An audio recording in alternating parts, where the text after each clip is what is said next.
شكرا يا ربي شكرا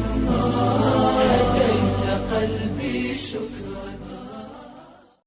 alla u naceen ayay jannada u nici doontaa sid kalaamka alla u dhagaysan waayeen oo ay u diideen ayay jannada u diidi doontaa war xaaladda saas ma ahee dadaala war rabbigiin ka cabsada war diinta ilaahay kor u qaada war xishmeeya waa kalaamkii rabbiye barta oo ku dhaqma war asagaa qiimo iyo wanaag leh war asagaa khayrmo iyo sharaf lagu gaaraa asagaa adduun iyo aakhiro lagu liibaanaa waa asaga mid mar allaala markaad qabriga gasho midka wax kuu anfacaaya qiyaamaha wax kuu taraaya waa diinta ilaah subxaanahu wa tacaala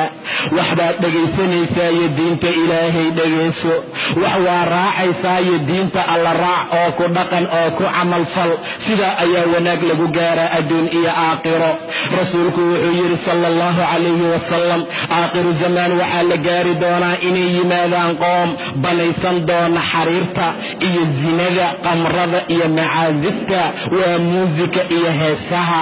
aad iyo aad u jecel maanta haddaad dhahdo iska dhaaf nafsadeedan ugu raaxaynaa saasay taagan tahay waxaan noqonaa waxaan rabaa inaan qalbiga ku dejiyo waxaan rabaa buuqa ihay inaan isaga dejiyo war waxa qalbiga lagu dejiyo waxa maskaxda lagu dejiyo waa ilaahay kalaamkiisa subxaanahu wa tacaala alaa bidikri illaahi tadma'inu alquluub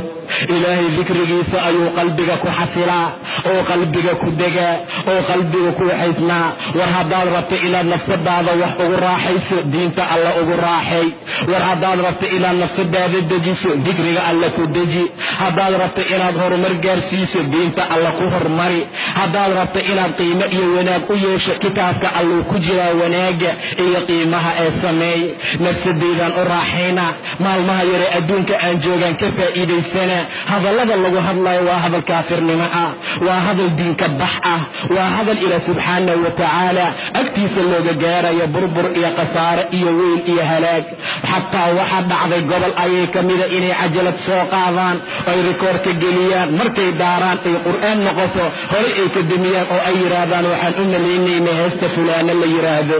waxaan u malaynaya fanaanadii heblaayo waxaan u malaynaya fanaankii hebel war jannada alla muu ku gelinaa war diinta alla maxaad u raaci weysay maxaad xaqa ugu socon weysay war waalidow gabdhaha qabta dhallinyarada qabta oo u sheega waxa ay ku socdaan wax diinta ilaahayna amartay inaysan ahayn diinta ilaahay aad ha loogu dadaalo wallaahi maanta waxaan ku sifownay dadkii diinta ilaahay marka loo daaro ama loo aqriyo ku buuqi jiray oo heesaha iyo waxyaabaha kale ku samayn jiray sida ilaahay tilmaamay subxaanahu wa tacaala dadka waxaa ka mida ama kaafiriintu ay yidhaahdeen laa tasmacuu lihada alqur'aan qur'aankan ha dhegaysanina war qur'aankan ha maqlina ee haddii aad aragtaan qur'aankiioo la aqrinayo walqaw fiih ku buuqa oo ku qayliya lacallakum taglibuun inaad ka guulaysataan ayaa dhici kartee waad u jeedaa maanta meel kasta mar meelaha biyaha laga cabayo mar waxa ka daaran waa heeso aan aqoonin meel allaala meesha ay ka yimideen baabuurada gobolka mida markaad galto waad aragtay sida xaaladeedu ay tahay ayntii ilaahay waxaan ku bedelanay qinaha iyo heesaha waa u riyaaqnaa qaaraa ku qushuuca qaaraa indhahooda biyo uga yimaada qaaraa waxaad u malaysaaba in jannadii ilaahay loo ballanqaaday subxaanahu wa tacaala war laydiinma ballanqaadin in allaala intaad ku jirtaan waxyaabaha rabbi diiday ilaa aan kitaabka rabbi u soo noqono oo asaga aan dhegaysano oon ku dhaqanno oon ku camalfalno maahane ilaahay agtiisa wanaag ku gaari mayno subxaanahu wa tacaala war gabadha dukaanka gadaysay cajalada heeskaa ka bixi hana daaranin ee diinta ilaahay daara ee dhegayso si raxmad iyo wanaag aad u hesho gabadha shaaha gadaysay rabbigaa ka cabsay cajalada heestaa jooji ee ka bixi ee diinta ilaahay ku bedelo subxaanahu wa tacaala war ninka saa'iqa ah ee baabuurka wadow ka bixi cajalada xun ee ku jirta ee waxaad ku bedelataa diinta alla subxaanahu wa tacaala iyo maxal kastaoo maxalaadka laga daaro heesaha markaa ka mid ah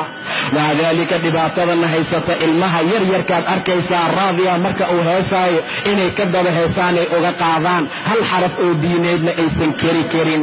diinta alla aysan qarin karin aqrin karin qalbigooda aysan ka fasiri karin ku tadabburaynin saasaad markaa arkaysaa maca daalika canuga yariiskaa ma aha dadaal uu u galay إلى راضيه واهس baabuurkii waa hees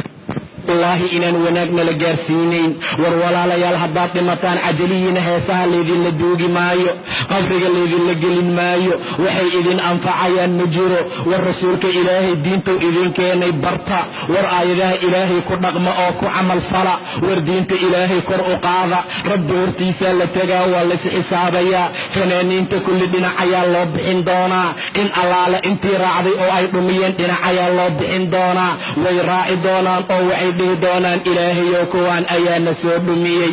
ilaahayow kuwaan ayaa jidkii toosnaa naga leexiyey, ilaahayow kuwaan ayaa sidaana yeelay. hana qabsan inay idin leeyihiin. annagu awood aan idinku dhumina ma lahayn, annagu ma lahayn wax sultaana iyo xujo aan idin keensanay, annagu ma jiro waxyaabo awood ah aan lahayn. idinkaana soo raacay, annagana soo raaca idinma dhihin, waan idin wacnay idinkaana ajiibay. war maantaana dagaalinee naftiina dagaala,